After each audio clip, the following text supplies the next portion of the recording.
Bueno, muy bien, jóvenes, vamos a iniciar la lección de esta noche.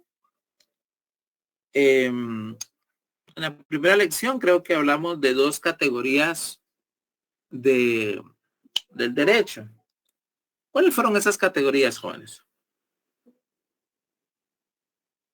Derecho objetivo y derecho subjetivo. Muy bien. En cuanto a esto, compañera, ¿qué es el derecho objetivo? ¿Qué es el derecho subjetivo? ¿Cuál es la diferencia entre ellos?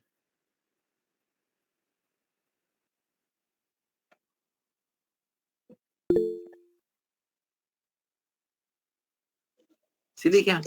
Buenas tardes, licenciado. ¿Puedo responderle? Claro. Usted preguntó sobre el derecho objetivo, ¿verdad? Y la pregunta fue esta. Derecho objetivo, derecho subjetivo, ¿en qué consiste cada uno de ellos y cuál es la diferencia entre ellos? El derecho objetivo es escrito y es positivo. Y el derecho subjetivo es inherente a la persona activa. No sé si estoy bien en mi respuesta.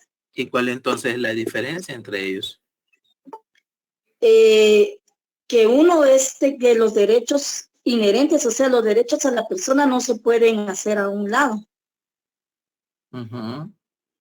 Y el otro escrito es el que está en las leyes, que vendría siendo para mí lo mismo lo que dice la ley. Simplemente uno no debe de dejar que sus derechos sean vulnerados. Muy bien, gracias, compañera. ¿Alguien más había levantado la mano? José Alfredo, creo yo. Buenas noches, licenciado.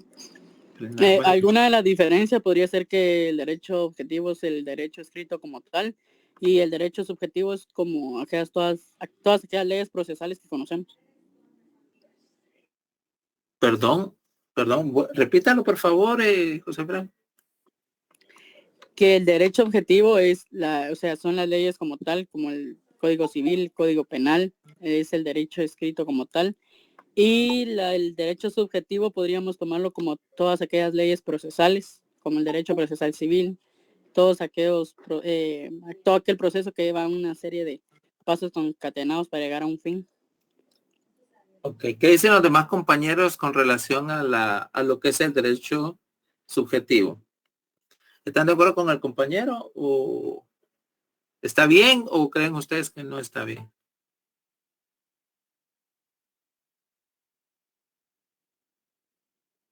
Jóvenes. Sí, Osmar, levantó la mano. El derecho subjetivo viene siendo como los derechos inalienables, ineludibles e inherentes a la persona humana. O sea, son los que por el simple hecho de ser persona no pueden ser de alguna forma evadidos de la legislación o la jurisprudencia. Y el derecho objetivo en concreto es pues en sí lo palpable, ¿verdad? Lo concreto, lo que se describe en la normativa legal de una ley. Ok. Sí, lo único, ustedes tienen la razón, el derecho, ese es el derecho subjetivo, José Alfredo. Me confundió el derecho subjetivo con el derecho adjetivo, que es la otra categoría que vimos la semana pasada, y es bien importante. Lo único, si bien es cierto, el derecho subjetivo es el inherente a la persona, no tenemos que verlo tanto como un derecho inalienable, porque eso es materia de derechos humanos, por ejemplo, dignidad humana, ¿qué le digo yo? La defensa, todas esas características de los derechos humanos que actualmente pues nosotros hemos venido desarrollando y reconociendo en la sociedad. Cuando hablamos del derecho subjetivo dentro del derecho que estamos estudiando, vamos a hablar sobre la tutelaridad o no tutelaridad y titularidad o no titularidad de un derecho en una relación jurídica. Es decir, el derecho subjetivo es el derecho del acreedor de demandar su acreeduría.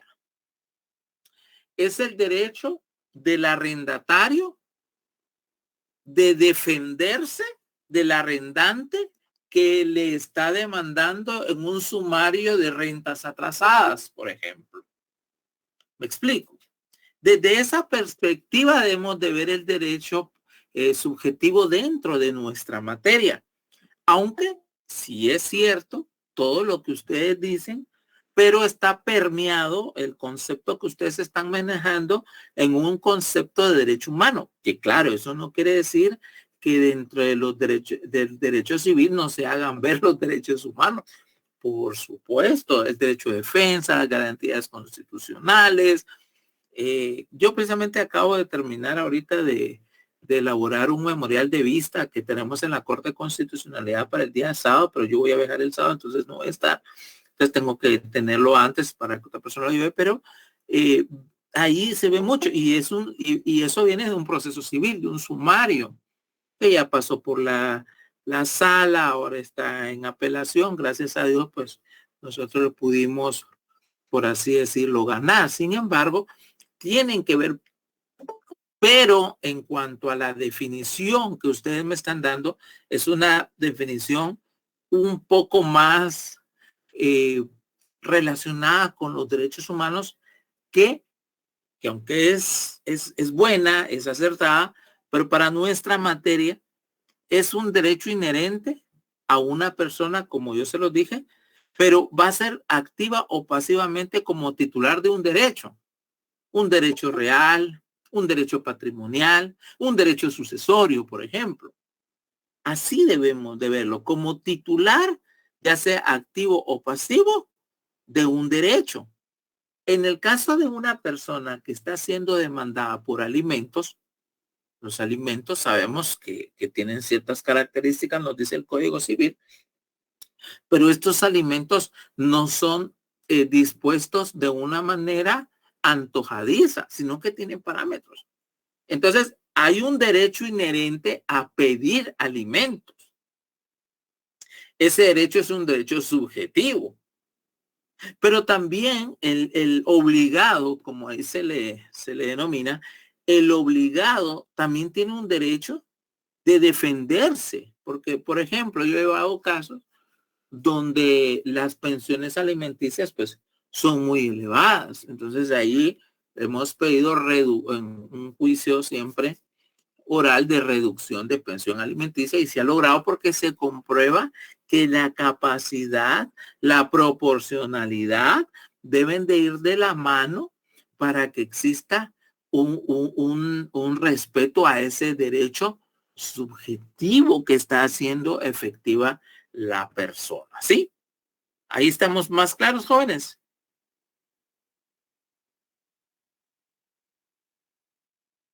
¿Les quedó claro? Licenciado. Perfecto.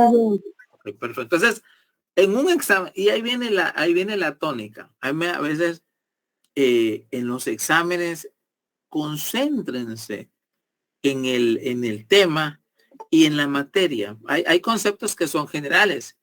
Si usted está viendo teoría general del derecho, pues evidentemente son respuestas que están bien. Pero ojo, cuando estamos viendo materias específicas, no podemos confundir y debemos de cimentarnos en la materia que nosotros estamos recibiendo. Sí, Osmar levantó la mano. Fue la participación anterior, Milik. Ok, perfecto. Bajemos la mano, así no me confundo yo. Gracias. Ok, continuemos. La primera categoría que vimos las primeras que vimos fue derecho objetivo y derecho subjetivo. Pero después vimos la categoría del derecho sustantivo y el derecho adjetivo. Ahora bien, ¿qué son esos jóvenes? ¿Qué son? O la misma pregunta. ¿En qué consiste cada uno de ellos y cómo se diferencian entre ellos?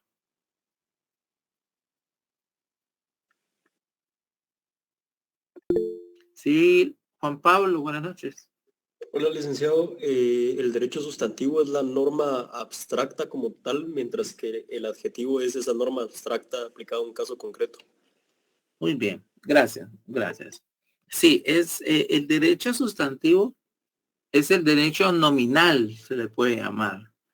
Es un derecho donde están las instituciones, donde encontramos el matrimonio, el parentesco, la tutela, la patria potestad, el parentesco, los alimentos, el registro de la propiedad, los contratos, las obligaciones, los derechos reales.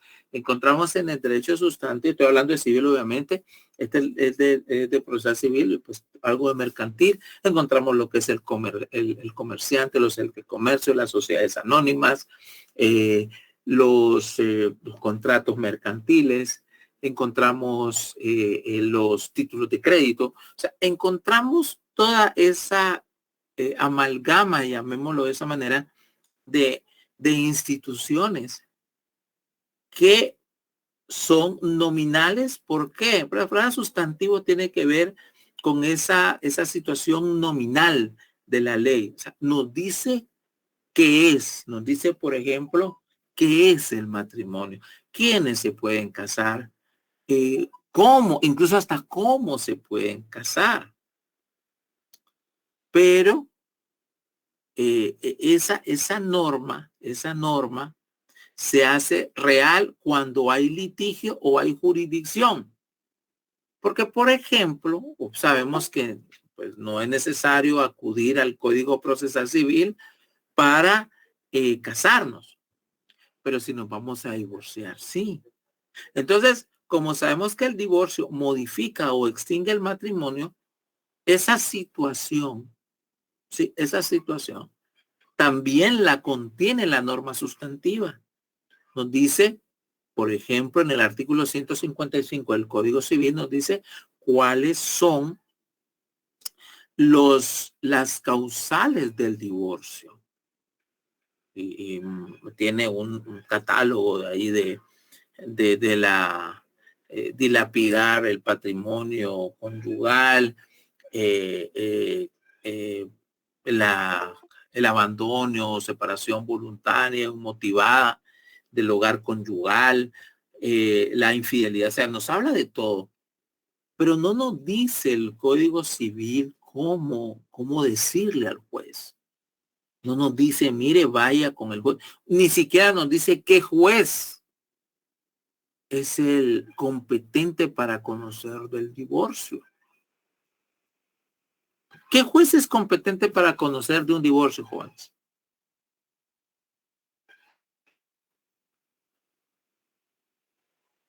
Jóvenes.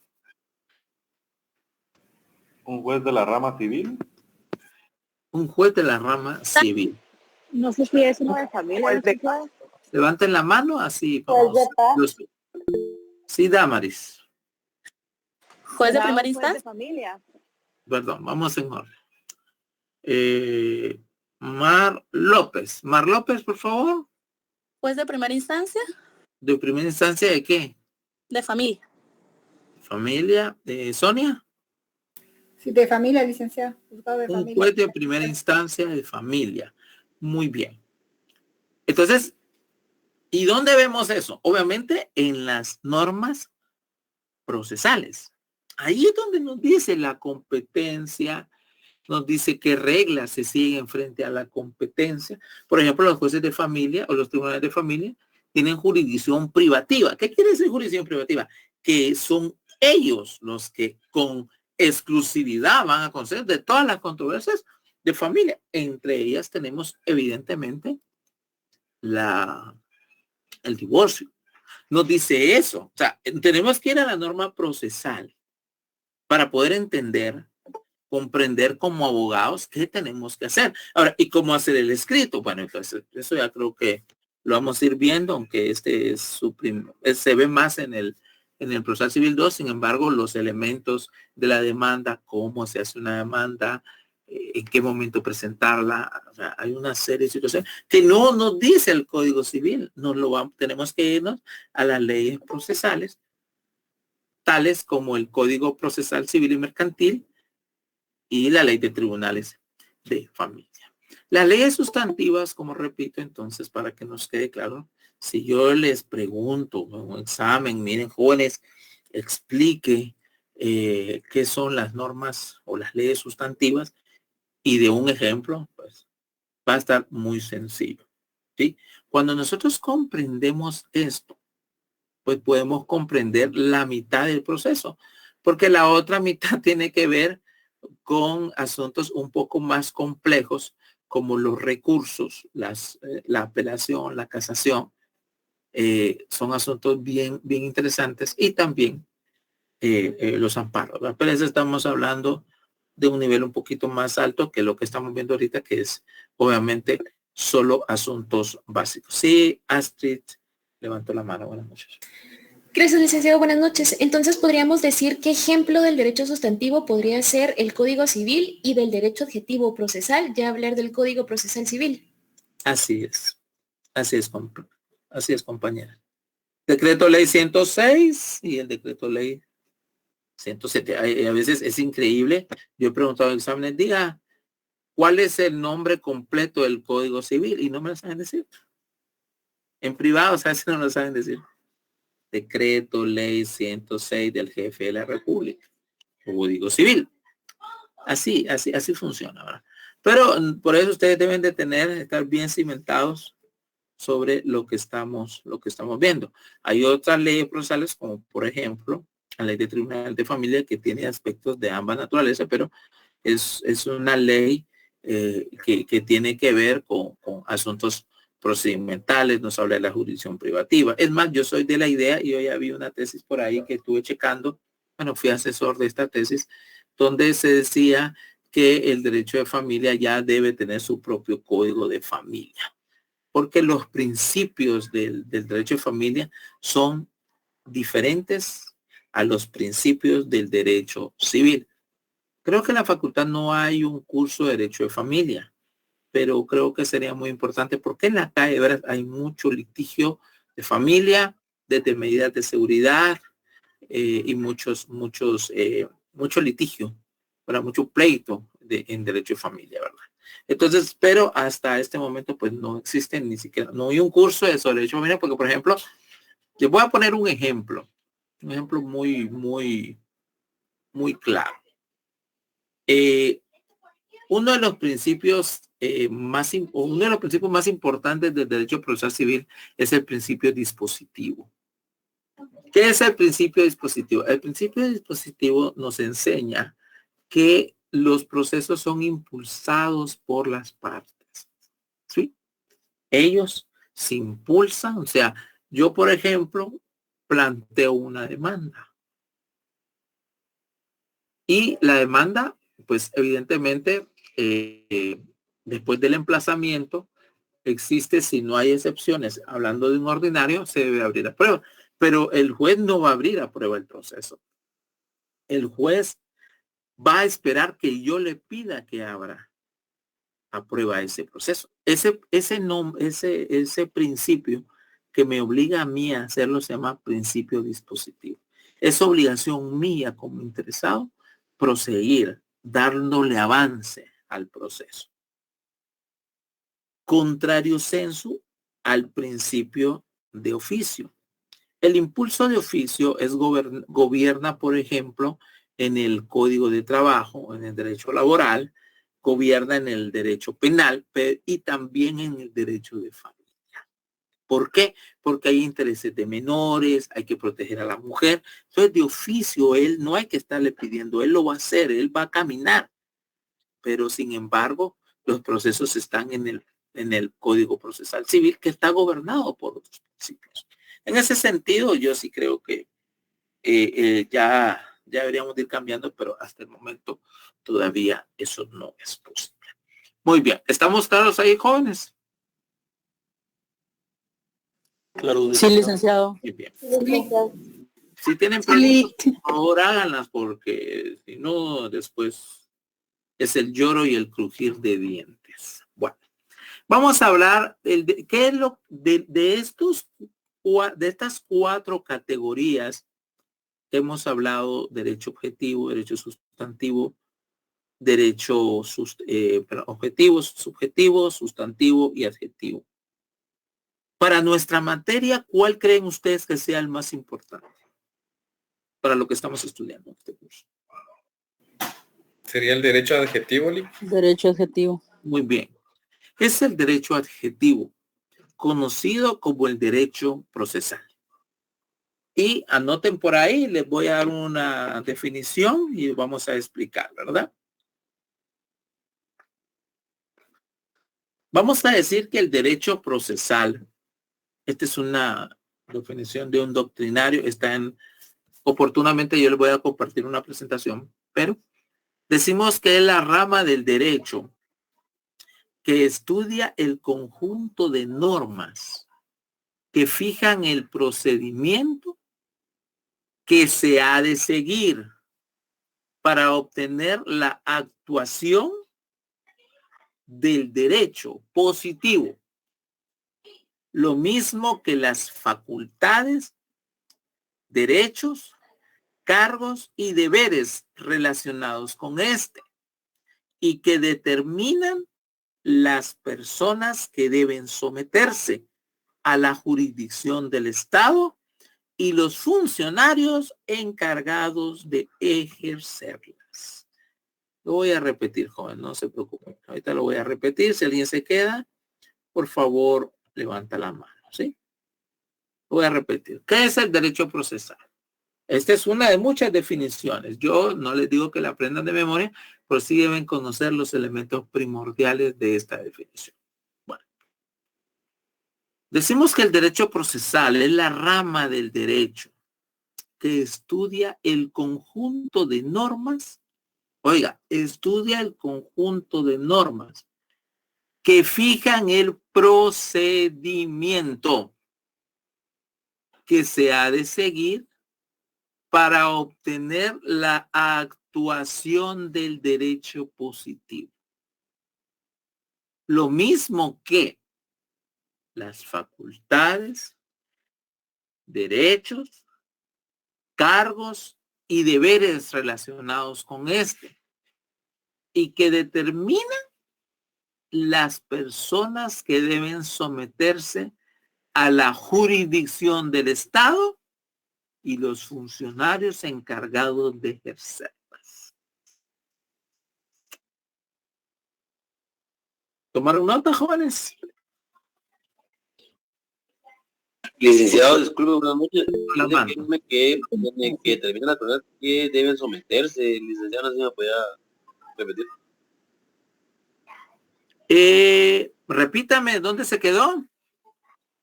Deberes relacionados con estos que determinan las personas que deben someterse. Y ahí me quedé.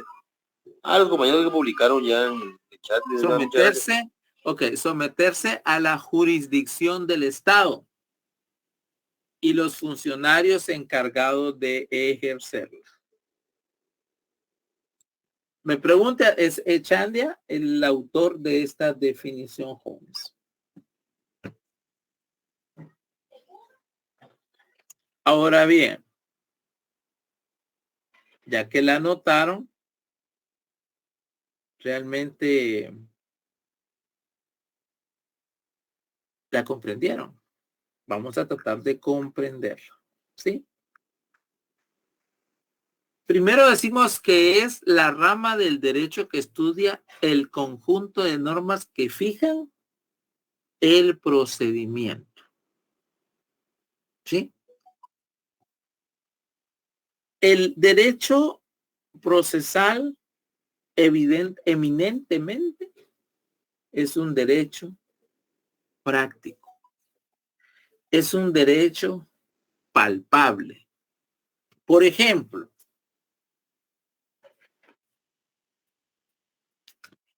¿alguien ha visto o ha tenido en sus manos una demanda?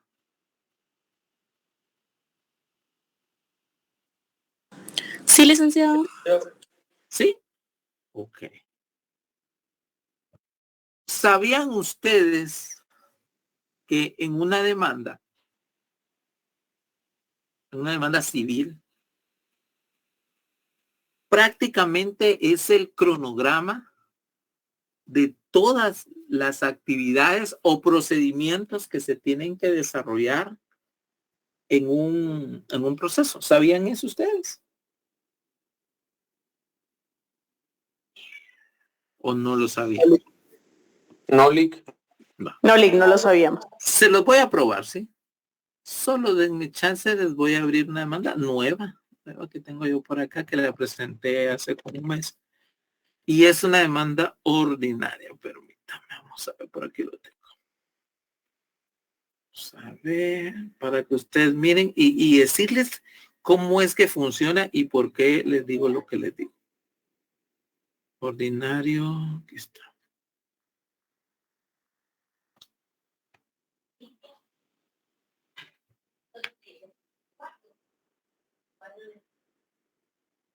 Esta no es. Permítanme, jóvenes. Aquí está.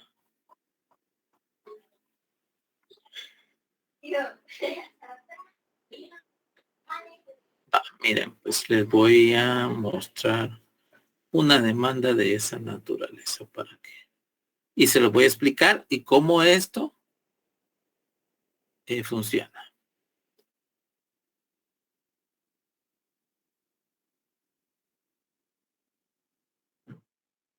Muy bien. ¿Me ven ahí? ¿Ven mi pantalla? Sí, licenciado. Licenciado. Muy bien. Miren, pues, esta demanda, obviamente es un caso real, ¿verdad? No es un caso de laboratorio. Es una demanda que, como lo dice acá, es un ordinario de nulidad de instrumento público, negocio jurídico y cancelación de inscripción registral. En primer lugar,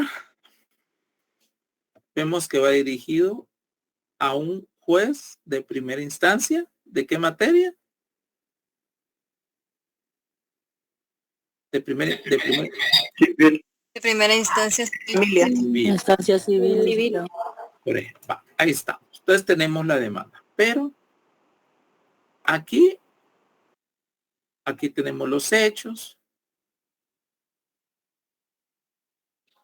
Todo lo que eso conlleva, todo por qué existe esa demanda. ¿Sí? Lo que pasa es que firmó un testigo que no estaba de acuerdo a la ley, porque realmente para nosotros fue un negocio jurídico anómalo. Pero ¿dónde está lo que les estoy diciendo del orden? Aparte del orden de la demanda, está aquí, donde lo que les voy a mostrar yo ahorita. Estos son los medios de prueba. Ahí está. Aquí vamos a encontrar el orden. Lo primero es cuando se ingresa una demanda, se forme el expediente respectivo. ¿Qué significa formar el expediente respectivo? Que se admita, ¿sí? Que se admita y que se le asigne, ¿verdad? Se le asigne un número de proceso. Eso es formar el expediente respectivo. Entonces, lo primero que tenemos es un expediente. Aquí tenemos que se reconozca la calidad porque es un representante de la mortuaria. Aquí dice que se admita para su trámite la demanda en la vía ordinaria. ¿Sí? ¿Qué es lo primero? Que se admita. En segundo lugar, que se emplace a la parte demandada por el plazo de 9 días. Miren, aquí, ahí lo voy marcando ya. Por el plazo de 9 días. ¿Qué quiere decir eso? Que ya vamos al procedimiento. ¿Me dan trámite? Ahora, pues hay un emplazamiento. Artículo 111 en adelante del proceso civil mercantil. Dentro de ese emplazamiento se le notifica a la parte y terceros. ¿Qué implica eso? La garantía del derecho de defensa que cada uno de nosotros tiene. En este caso, como sujeto pasivo para ser demandado, una legitimación pasiva. Va. Aquí hasta yo le pido dónde tienen que ir a notificar. ¿Qué pasa después de la notificación y que ellos se defiendan? Miren, aquí dice, van a ver por aquí. Se emplace por el plazo de 9 días. ¿Para qué?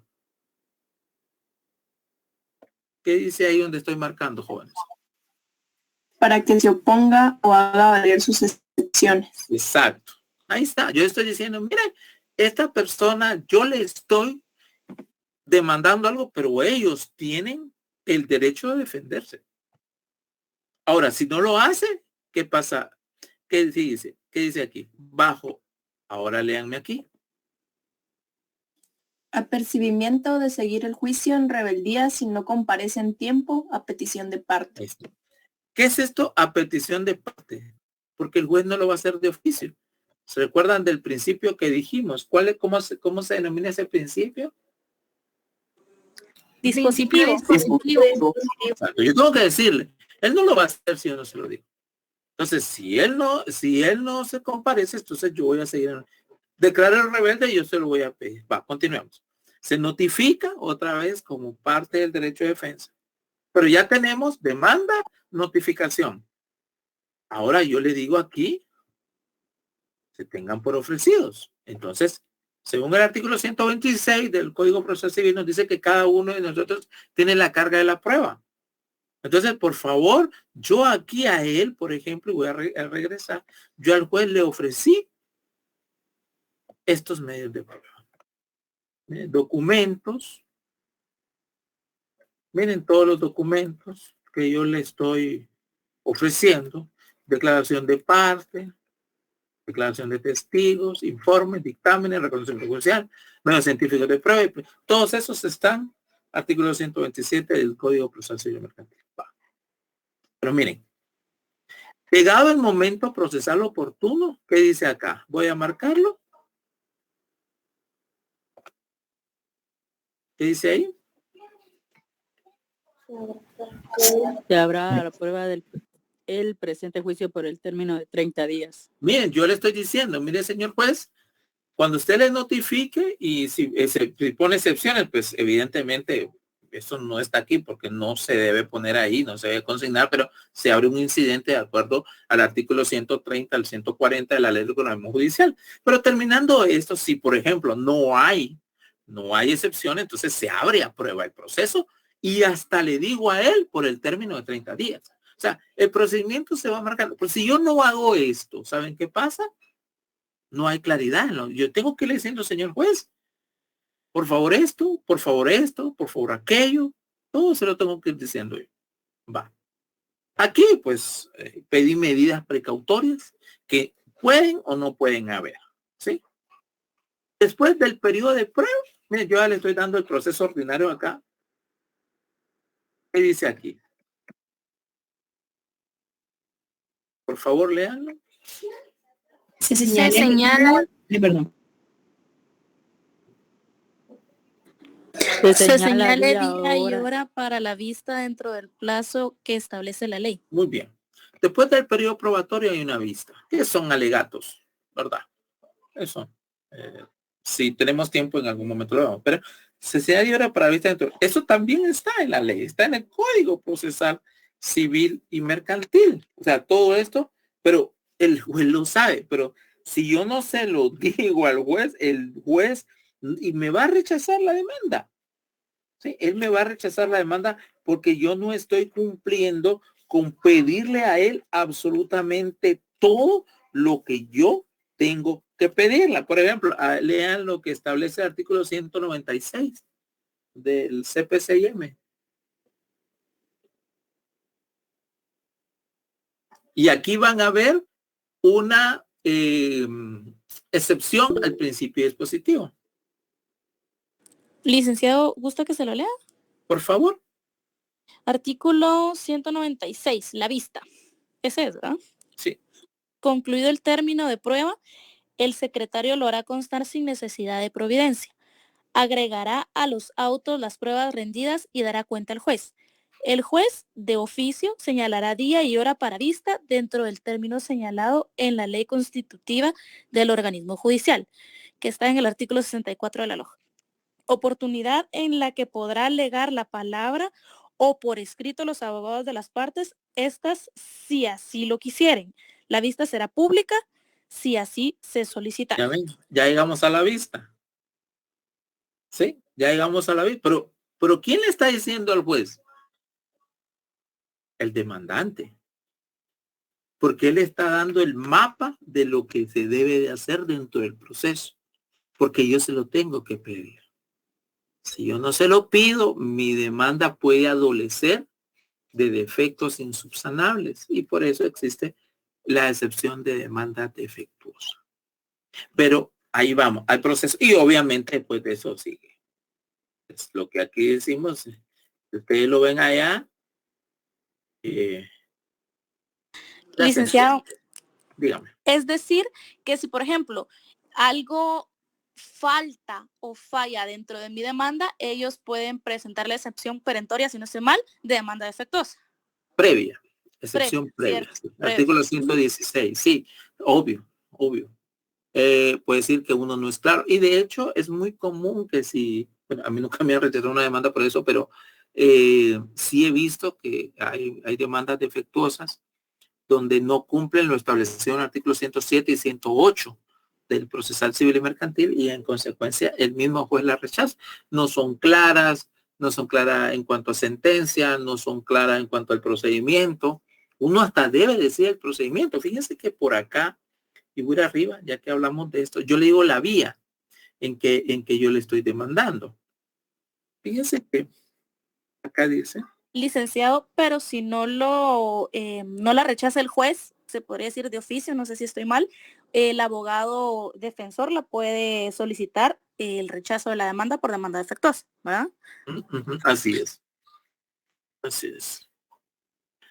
Aquí, por Licenciado, ejemplo. disculpe, con Aquí, respecto a los plazos que usted puso en la demanda, ¿usted los puso ese límite o hay específicamente ciertos plazos?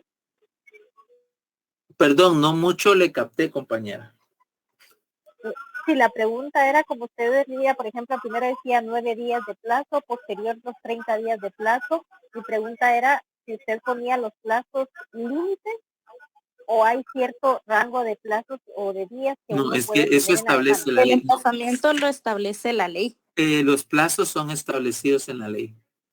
Pero los límites, ¿verdad, licenciado? Se ponen los límites.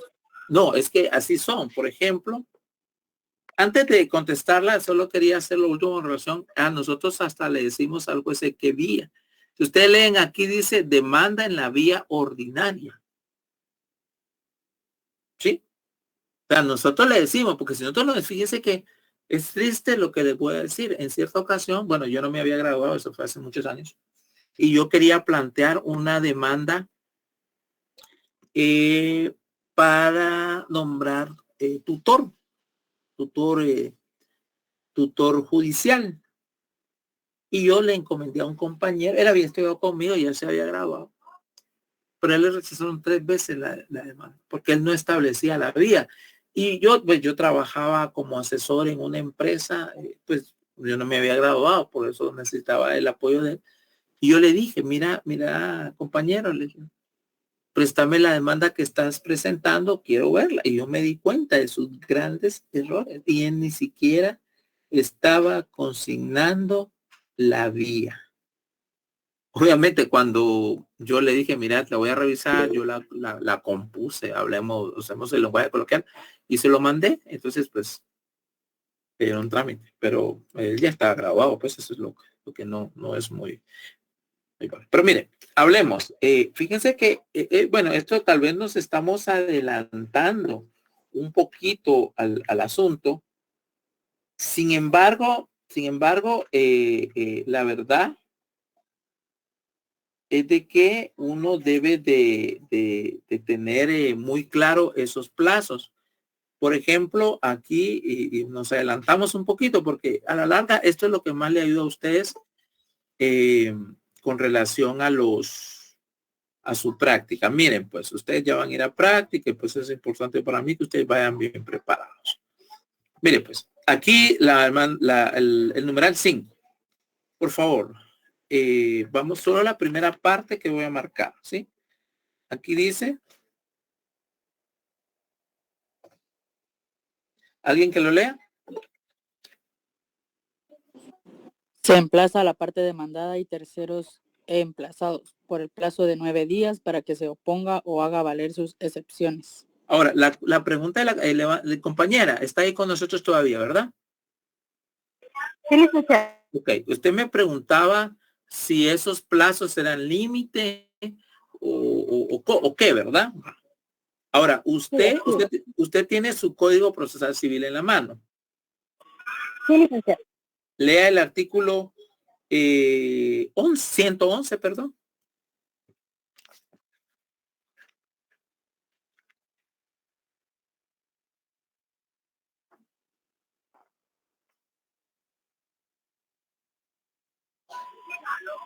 Presentada la demanda en la forma debida, el juez emplazará a los demandados concediéndoles audiencia por 9 días comunes a todos ellos. La ley lo dice, o sea, yo no le digo, mire, 3 días, 4 días, 9, no. La ley ya me dice a mí que son 9 días. Más adelante, dice, por el término de 30 días.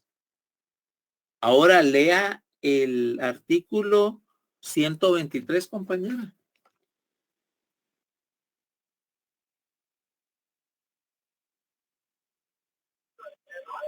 Si hubiere hechos controvertidos, se abrirá a prueba el proceso por el término de 30 días. Ok, ahí está, o sea, ya le voy a dejar de compartir, compañeros. Ya le contesté su pregunta. ¿Sí? Muchas gracias, licenciado. Es decir, obviamente hay periodos extraordinarios, pero lo fundamental, lo que no puede faltar, yo nunca estaba en un proceso, en uno con periodo extraordinario, es bien difícil. No quiero decir, por ejemplo, habla de prueba que venga del extranjero. Puede ser en cuestiones de, por ejemplo, un ordinario de sucesorio, uno de parentesco, o sea, cuestiones. Paternidad o filiación. También, exacto. Entonces, en esos pueden existir eso. Sí, Sonia había levantado la mano. Sí, licenciado, disculpe. Si fuera posible que nos comparta la demanda que está presentando. Ah, sí, oportunamente yo les voy a ir compartiendo. Este es un poquito prematuro porque, pues no, o sea, ahorita estamos en lo teórico, ¿verdad? Y de hecho esto no es práctico, pero yo por mi experiencia fui alumno, soy catedrático ahora, pues yo sé lo que más le va a servir allá afuera, ¿verdad? Allá afuera debemos de tener un basamento teórico. Es suficiente, pero un basamento práctico que nos haga, el que maneja una buena práctica, una buena teoría, pues la verdad va a ser un abogado de éxito. Sí, Ligia, levantó la mano. Muchas gracias. Disculpe, licenciado, ¿eso va a ser tema de examen lo que usted mostró? No, la teoría que le está dando usted. Es que nos había dicho que nos iba a presentar unas diapositivas. Ah, sí, pero esas más adelante yo se las voy a compartir. ¿Sí? Ah, sí, pero le pregunto, no sé si nos va a seguir dando sobre esa demanda u otro tema más. Sí, este es un ejemplo. Ah, bueno. Este es un ejemplo, o sea, yo les presento. Sí, lo que pasa es que sí, yo me imagino que la mayoría, como que algunos que están litigando, pues saben, pero los que no litigan ni nada, yo creo que les confunde un poco el tema. Pues por eso pregunten, ¿sí? Ah, bueno. Por eso no, mi pregunta simplemente era, licenciado, si va a seguirnos explicando eso u otra cosa. Sí, conforme de acuerdo al tema, yo les expliqué eso por la cuestión procedimental. O sea, en la demanda, ¿qué estoy planteando yo? ¿El procedimiento o el proceso que va a llevar la demanda? ¿Sí o no? Así es, licenciado. Entonces, eso es lo que yo estoy tratando de decir. ¿Y por qué esto es totalmente adjetivo? O sea, esto es adjetivo. ¿Por qué? Es de acuerdo a lo que estamos hablando. Ahora, yo le estoy diseccionando lo que es el derecho procesal. Normas que fijan el procedimiento. Por ejemplo, ¿qué normas leímos ahorita? El 111. Leímos el 123. Podemos leer el 96. Esas son las normas que fijan el procedimiento. Ahora, continuemos con para no estancarnos. Que se ha de seguir para obtener la actuación del derecho positivo. Es decir, para materializar. Si ustedes pusieron atención, la demanda que yo les di de ejemplo es sobre la nulidad de un instrumento. La nulidad de una escritura, pues dicho así en lenguaje común. Queremos que sea una escritura quede sin valor y que la enajenación que se hizo o la inscripción en el registro de la propiedad deje de tener valor y las cosas regresen a su antigua estado, a su antiguo estado. Eso se llama obtener la actuación del derecho positivo. Y esa institución se llama la nulidad. ¿La nulidad dónde la encontramos? Nosotros encontramos la nulidad en el Código de Notariado y la encontramos en el Código Civil. Ahí está la nulidad.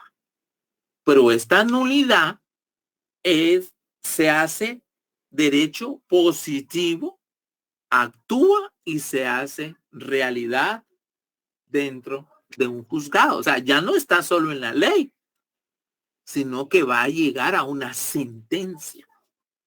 Eso es lo que quiere decir. Continuemos. Lo mismo que las facultades, derechos, cargos y deberes relacionados con este.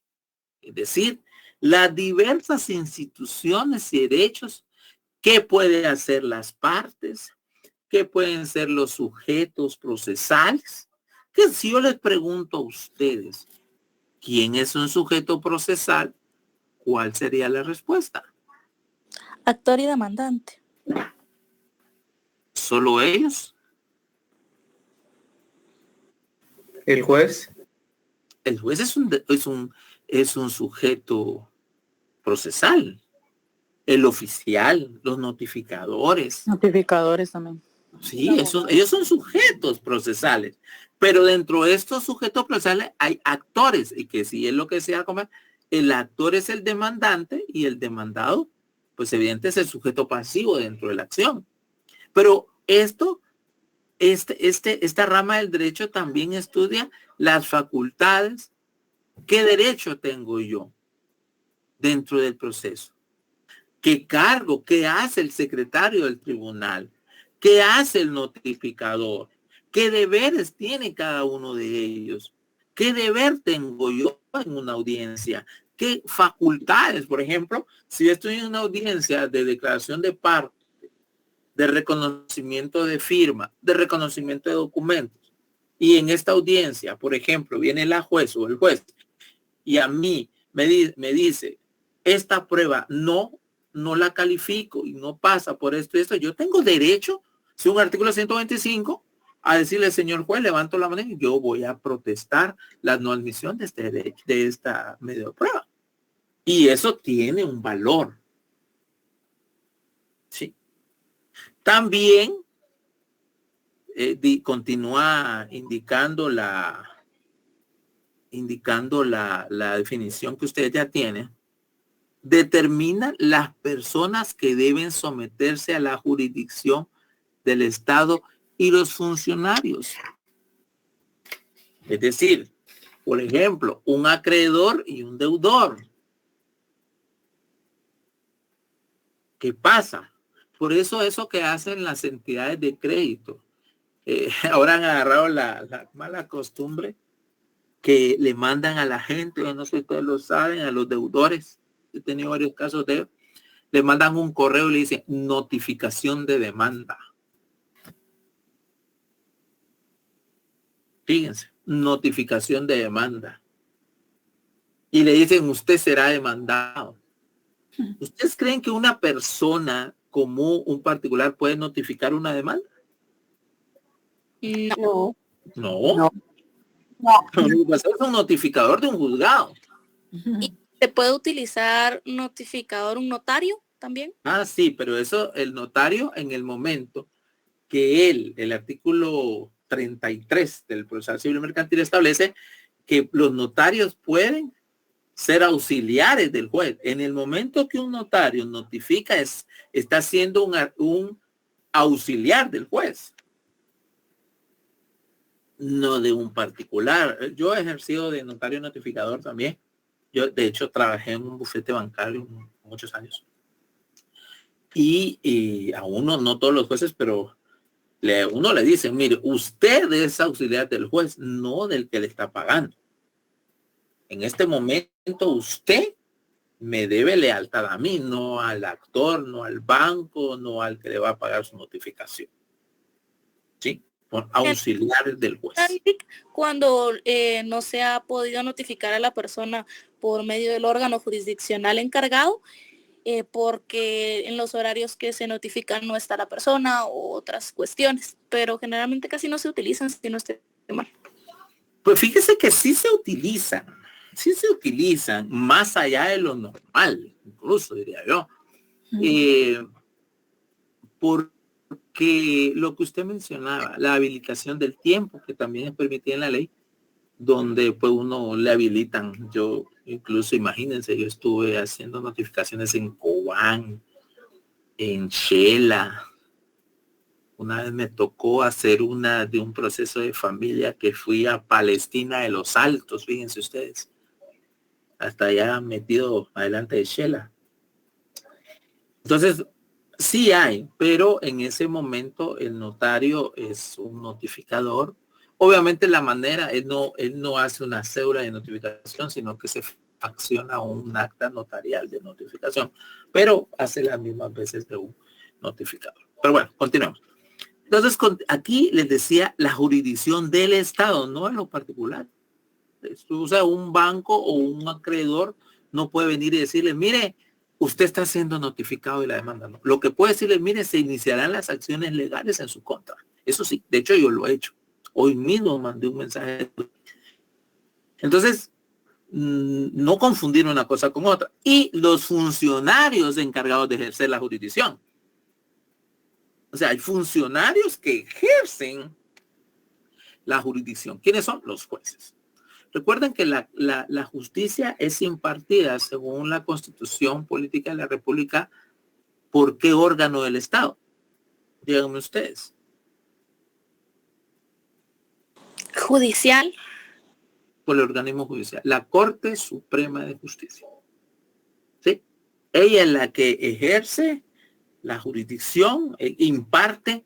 Fíjense que no, ni siquiera dice jurisdicción, dice imparte justicia. Porque después de todo, lo más importante no es cumplir un proceso, jóvenes. A veces los abogados nos volvemos, aunque yo trato de no ser tan formalistas, ¿sí? Que le ponen más atención al proceso que a la justicia. Y quiero decirles que la justicia está por encima de todo. Si la justicia, si el operador, fíjense que se les llama operadores de justicia, así se les dice, operadores de justicia. Pero pues a veces se olvida eso, a veces, ¿qué les digo? Hay asuntos tan tontos, tan fuera de lugar. Es que la ley, pero hay jurisprudencia de la Corte de Constitucionalidad en donde establece que si se forma, mire, aunque en un proceso, estamos hablando de derecho procesal, civil, pero eso se aplica a todos. Si en un proceso se cumplen rigurosamente todos los procedimientos establecidos, pero aún así se le veda el derecho de defensa a una persona, ese proceso está violentando las garantías constitucionales. Por eso debemos de conocer, jóvenes, y espero que ustedes profundicen, lean, que su derecho constitucional sea sólido, que su teoría general del derecho sea sólido, y que aprovechen los cursos procesales, porque cuando usted salga a la calle, ahí se va a dar cuenta de que realmente no es como a veces nos enseña la facultad, se ejerce, decía, ahorita no me recuerdo quién decía, pero el derecho se aprende estudiando, pero se ejerce pensando. ¿Sí? Esto es. Y el derecho, o sea, si usted maneja, como le dije el primer día, manejamos estos conceptos, los tenemos claros y los podemos patentizar dentro de un caso, dentro de procesos, el éxito de ustedes va a ser muy bueno. Bueno, esta es la definición de hoy. Yo se la voy, como está dentro de y oportunamente yo, a manera de resumen, yo se lo puedo hacer llegar, pero es importante que lo tengan claro. Que lo tengan claro estos conceptos de definiciones, que ustedes en la ley vayan marcando su ley y que en esa manera ustedes vayan haciendo acopio de la enseñanza. ¿Hay alguna duda hasta aquí, jóvenes? No, licenciado. Todo Todo claro. claro, hijo. Todo claro, Muy bien. Licenciada, buenas Perfecto. noches. Excelente, Lic. Una Muy bien. consulta. Sí, dígame. ¿Usted nos podría compartir un ejemplo para que nosotros podamos, pues, como dijo la compañera, hay algunos que sí están litigando, pero otros que no, para ver si nos puede compartir el ejemplo para que nosotros podamos ahí ir conociendo más y poder estudiar más sobre esto? Sí, oportunamente yo les voy a ir compartiendo. Ustedes no se preocupen por eso, pero yo quiero llevarlo poco a poco porque yo tampoco quiero confundirlos. Porque, o sea, yo les estoy hablando que yo tengo 20 años de estar en bufete, de todo. Entonces, lo que para mí es muy claro, para algunos va a ser como la noche y el día. ¿Me explico? Entonces, poco a poco, ustedes pregunten, yo les voy a ir dando ejemplos, así como hoy me gusta compartir, porque no son cosas de laboratorio, ¿me entienden? Sino que son cosas reales, son casos reales, sentencias reales. Entonces, tengo la bendición de todos los días aprender yo también y litigar. Entonces, yo quiero compartirles eso, pero poco a poco. ¿Por qué? Porque para mí puede ser muy claro, para algunos también, pero para otros no. Entonces, yo tengo que tener cuidado de llevarlos en la velocidad que el curso permite. ¿Estamos ahí, jóvenes? Sí, Lic, gracias. Feliz noche. Perfecto. Entonces nos vemos el día viernes, si Dios nos lo permite. Les deseo una feliz. De acuerdo, Lic. Muchas gracias. Muchas gracias. Buenas noches, licenciado. Muy amable, Lic. Gracias. Buenas noches, Lic. Buenas noches, Carmen, Andrea.